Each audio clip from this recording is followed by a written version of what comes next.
കർത്താവിൻ്റെ അതിപരിശുദ്ധ നാമം ഇന്നും മഹത്വപ്പെടുമാറാകട്ടെ. എല്ലാ സഹോദരങ്ങൾക്കും യേശുക്രിസ്തുവിൻ്റെ അനുഗ്രഹീത നാമത്തിൽ ക്രിസ്തീയ വന്ദനത്തെ അറിയിക്കുന്നു.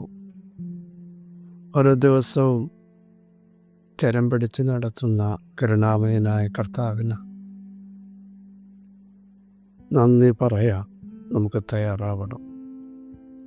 എപ്പോഴും നന്ദിയുള്ളൊരു ഹൃദയം നമുക്കുണ്ടാവണം. അവിടെ നമ്മെ അറിയുന്ന ദൈവമാണ്. അറിയേണ്ടതുപോലെ അറിയുന്ന ദൈവമാണ് നമ്മൾ സേവിക്കുന്ന ദൈവം. കാണേണ്ടതുപോലെ കാണുന്ന ദൈവം. നമ്മുടെ അകത്തളങ്ങളിലെ വിഷയങ്ങൾ ആർക്കും കാണാൻ പറ്റില്ല. നമ്മൾ പറഞ്ഞാൽ കുറച്ചൊക്കെ അവർക്ക് മനസ്സിലാകും. പക്ഷേ കാണേണ്ടതുപോലെ കാണുന്ന, അറിയേണ്ടതുപോലെ അറിയുന്ന, ഇറങ്ങി വരുന്ന ജീവനുള്ളൊരു ദൈവമാണ് നമ്മുടെ ദൈവം. എത്ര സങ്കടങ്ങൾ ഉള്ളിലൊതുക്കിയാലും ഹൃദയം കലങ്ങിപ്പോയത് യേശു കണ്ടില്ലേ? ശിഷ്യന്മാരുടെ ഹൃദയത്തിൻ്റെ കലക്കം സഹശിഷ്യന്മാർക്ക് മനസ്സിലായില്ല. പക്ഷേ ഒരുവനത് കണ്ടു. അവിടുന്ന് അതറിഞ്ഞു.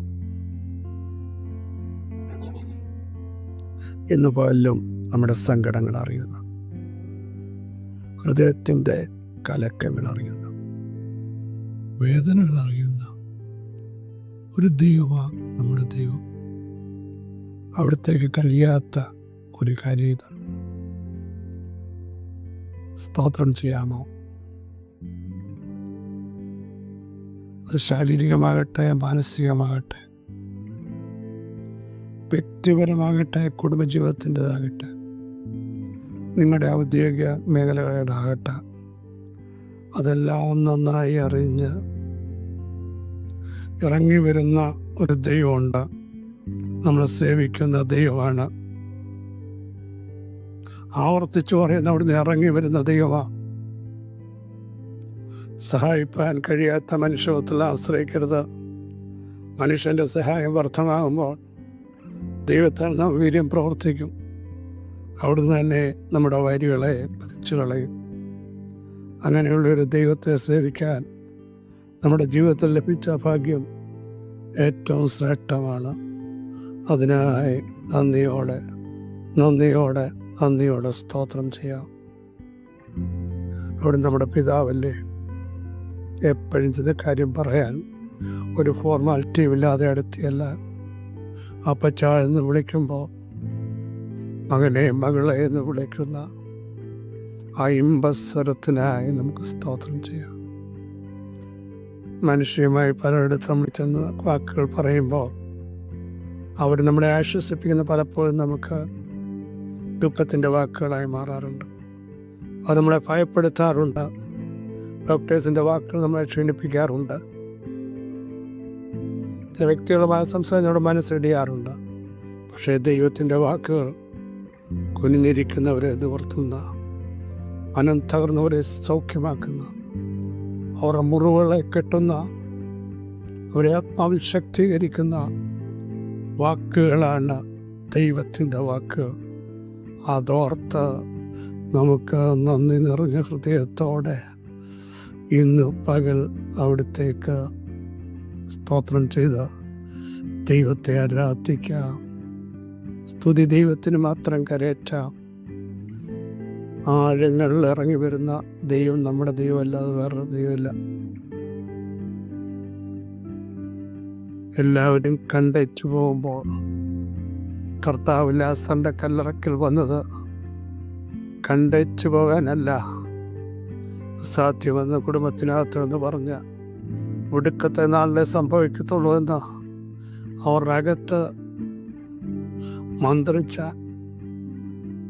കല്ല് വെച്ചവർ അതുവരെ ആരുടെയും കല്ല് നീക്കിയിട്ടില്ല, ആരുടെയും കെട്ടയച്ചു വിട്ടിട്ടില്ല.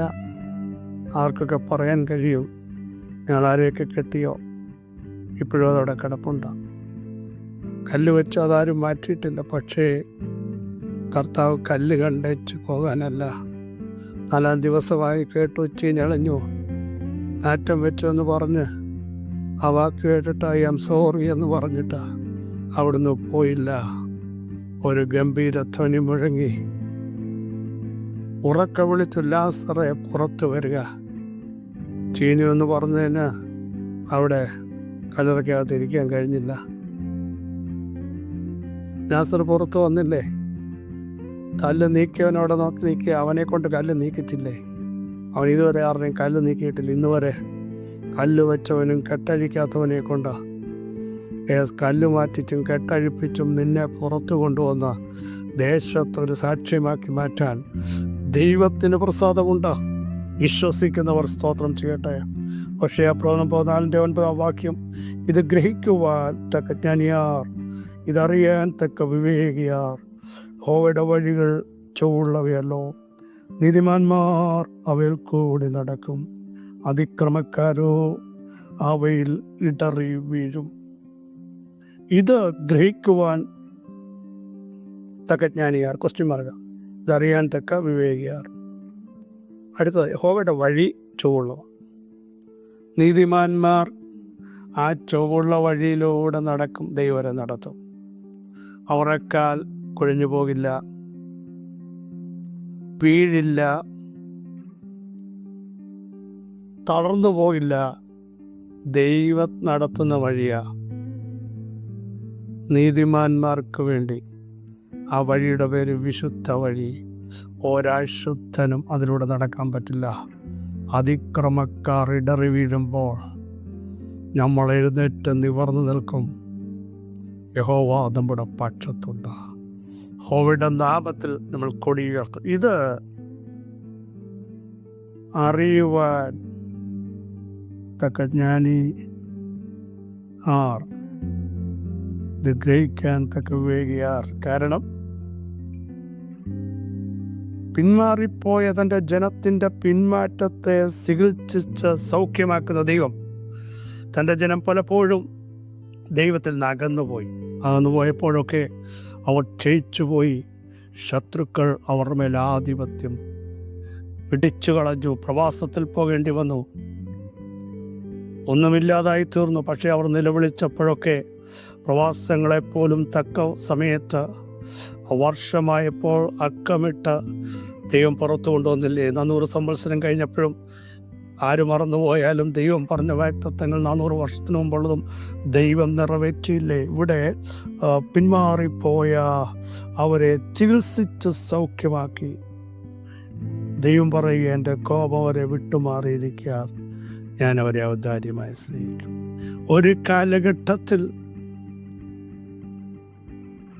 നീ അല്പം മാറിപ്പോയാലും പ്രാർത്ഥന കുറഞ്ഞ് ആരാധിക്കുവാൻ കഴിയാതെ പിറുപുറത്തും സംശയം, ആത്മീയവശം പറയുക, സംശയിച്ചും അവിശ്വസിച്ചും തളർന്നും ക്ഷീണിച്ചും അവിശ്വാസം നിൻ്റെ അകത്ത് വന്ന പ്രാർത്ഥനയിൽ മന്ദത വന്നെങ്കിൽ ഇന്ന് പകൽ ദൈവം സൗഖ്യമാക്കുന്നു. നിൻ്റെ കുടുംബജീവിതത്തെ സൗഖ്യമാക്കുന്നു, നിൻ്റെ ശരീരത്തെ സൗഖ്യമാക്കുന്നു, നിൻ്റെ ആത്മീയതയെ ദൈവം സൗഖ്യമാക്കി ആത്മാവിൽ പുഷ്ടിപ്പെടുത്തി ബലപ്പെടുത്തി ശക്തിയോടെ നിന്നെ അനുഗ്രഹിക്കും. നോക്കൂ, ഞാൻ അവരെ ഔദാര്യമായി, ഇതാ ദൈവത്തിൻ്റെ സ്നേഹം, ഔദാര്യമായി സ്നേഹിക്കുന്ന സ്നേഹം. എന്നിട്ട് പറയുക, ഞാൻ ഇസ്രായേലിൻ്റെ മഞ്ഞ് പോലെ ആയിരിക്കും. അവൻ താമര പോലെ പൂത്ത് ലെബാനോൻ വനം പോലെ വേരൂന്നും. പറിച്ചു കളഞ്ഞെടുത്ത് മാന്തിക്കളഞ്ഞെടുത്ത് കാട്ടുപന്നി അതിനെ മാന്തിക്കളയുന്നത് എന്താ എന്ന് ചോദിച്ച ഇടത്ത്, ഓ യേശുവിൻ്റെ നാമത്തിൽ അതിനെ വേരൂന്നി അതിൻ്റെ കൊമ്പുകളെ പടർത്തി അതിൻ്റെ ഭംഗി ഒലിവൃക്ഷത്തിൻ്റെ ഭംഗി പോലെയാക്കി, അതിൻ്റെ വാസന ലെബാനോൻ്റെ പോലെ എല്ലായിടത്തും പരക്കത്തക്ക രീതിയിൽ മാത്രമല്ല, അവൻ്റെ നിഴൽ പാർക്കുന്നവർ വീണ്ടും ധാന്യം വിളയിക്കുകയും മുന്തിരിവള്ളി തളർക്കുകയും ചെയ്യും. അങ്ങനെ ഒത്തിരി കാര്യങ്ങൾ പറഞ്ഞിട്ടുണ്ട്. മുന്തിരിവള്ളി കായ്ക്കും. മുന്തിരിയെല്ലാം തീ വെച്ച് ചുട്ട് നശിപ്പിച്ച് വീടുകളെല്ലാം എംറ്റിയാക്കി പോയ കാലഘട്ടമുണ്ട്. പക്ഷേ വീണ്ടും ഫലം കായ്പിക്കുന്ന വീണ്ടും പുഷ്ടിപ്പെടുത്തുന്ന, വീണ്ടും ആത്മീയ അനുഗ്രഹങ്ങൾ നൽകുന്ന, ആത്മാവിൻ്റെ തലത്തിലേക്ക് നിങ്ങളെ കൊണ്ടുവരുന്ന, അഭിഷേകത്തോടെ നടത്തുന്ന, തിരിച്ചുവരവ് നടത്തുന്ന, തിരികെ കയറ്റുന്ന, താമസിക്കത്തില്ലെന്ന് പറയുന്ന തിരുഹൃദയം ഇന്ന് പകൽ നമുക്ക് വേണ്ടി വെളിപ്പെടുക. എത്ര പേർ സ്തോത്രം ചെയ്യും? ഇത് ഗ്രഹിക്കണം. മടക്കി വരുത്തുന്നൊരു ദൈവമുണ്ടെന്ന് ഗ്രഹിക്കണം. തിരിച്ചു വരുത്തുന്നൊരു ദൈവമുണ്ടെന്ന് ഇന്ന് പകൽ അറിയണം. കർത്താവിലേക്ക് മടങ്ങി വരുന്നവരെ അവരുടെ മുറിവുകളെ കെട്ടുന്ന ഒരു ദൈവം, അടിപ്പിന് സൗഖ്യം വരുത്തുന്നവൻ, കുടുംബങ്ങളെയും തലമുറകളെയും പണിയുന്നവൻ, അവരെ ഫലം കായ്പിച്ച് ദേശത്ത് സൗരഭ്യവാസനയായി എല്ലായ്പ്പോഴും എല്ലായിടത്തും ജയത്തോടെ നടത്തുന്ന കർത്താവിൻ്റെ ജ്ഞാനം, അവിടുത്തെ വേഗം ഇതറിയുന്നവനാ. സ്തോത്രം. ഇനിയൊന്നും നടക്കത്തില്ലെന്ന് പറഞ്ഞ ഇടത്ത് ദൈവം ഔദാര്യമായി ചില പ്രവർത്തികൾ ചെയ്യാൻ പോകുന്നു. വിശ്വസിക്കുന്നവർ സ്തോത്രം ചെയ്യൂ. രക്ഷിതാത്മാവ് നിങ്ങളെ ടച്ച് ചെയ്യുന്ന പകൽക്കാലമാ. ആത്മാവിലൊന്ന് സ്തോത്രം ചെയ്ത് ദൈവത്തെ ആരാധിക്കട്ടെ. യേശുവിൻ്റെ നാമത്തിൽ ഞാൻ എൻ്റെ ജനത്തിലെ പിന്മാറ്റത്തുനിന്ന്, പുറകോട്ട് പോയെന്ന്, അവിശ്വസിച്ചെന്ന്, സംശയിച്ചെന്ന്, ഹൃദയം ഇടിഞ്ഞ് തളർന്നു പോയിടത്തുനിന്ന് ഞാൻ അവരെ ചികിത്സിച്ച് പുറത്തു കൊണ്ടുവരും. അവർ ശക്തരാകും. വേരൂന്നിയാൽ ഒരു ശക്തിക്കും പൊട്ടിച്ചു കളയാൻ പറ്റില്ല. വചനത്തിൽ വേരൂന്നട്ടെ, പ്രാർത്ഥനയിൽ വേരൂന്നട്ടെ, ആത്മാവിൽ വേരൂന്നട്ടെ, ദൈവശക്തി വ്യാപരിക്കട്ടെ. കർത്താവെ, ജനത്തെ പണിയുന്ന, പുറത്തു കൊണ്ടുവരുന്ന, ലോകത്തിന് അമ്പരപ്പാക്കി നിർത്തുന്ന, വീണ്ടും മുന്തിരിയുടെ അനുഭവത്തിലേക്ക് കൊണ്ടുവരുന്ന, ആത്മനിറവിലേക്ക് നയിക്കുന്ന നിങ്ങളുടെ പ്രവർത്തിക്കായി സ്തോത്രം. ഈ ബലത്തോടെ അവിടെ നയിക്കുന്നതിനായി സ്തോത്രം. സകല മഹത്വമായി യേശുവിൻ നാമത്തിൽ ആമേൻ. കുശലവാത്സല്യ സഹോദരങ്ങളെ, ഈ ദൂതേറ്റെടുക്കൂ. ദൈവത്തിന് സ്തോത്രം ചെയ്യൂ. ദൈവത്തെ മഹത്വപ്പെടുത്തൂ. അത്ഭുതങ്ങൾ ഇന്ന് പകൽ സംഭവിക്കും. ദൈവമഹത്വം ഇറങ്ങും. സാധ്യങ്ങൾ സാധ്യമാകും. ഗ്രഹിക്കത്തക്ക രീതിയിൽ, മറ്റുള്ളവർക്ക് മനസ്സിലാകത്തക്ക രീതിയിൽ എല്ലാം അസ്തമിച്ചിടത്ത് വീണ്ടും ചില തളർപ്പ്, ആഴത്തിൽ ശക്തിയോടെ ദൈവം പുറത്ത്. കർത്താവിലേക്ക് മടങ്ങി വരൂ. പ്രാർത്ഥനയിൽ ഉറ്റിരിപ്പോയി വാസ്തോടും പ്രാർത്ഥനയോട് അടുത്ത സന്നിധിയിലേക്ക് വരുവേ. വസ്ത്രങ്ങളെ, എല്ലാ ഹൃദയങ്ങളെ തന്നെ കീറിക്കൊണ്ട് അവിടുത്തെ മുൻപാകെ എടുത്തു വരൂ. ഈ വചനങ്ങളോട് സഹായിക്കട്ടെ. ക്രിസ്തുവിൽ നിങ്ങളുടെ സഹോദരൻ ഭാഷപ്പെടുന്നു.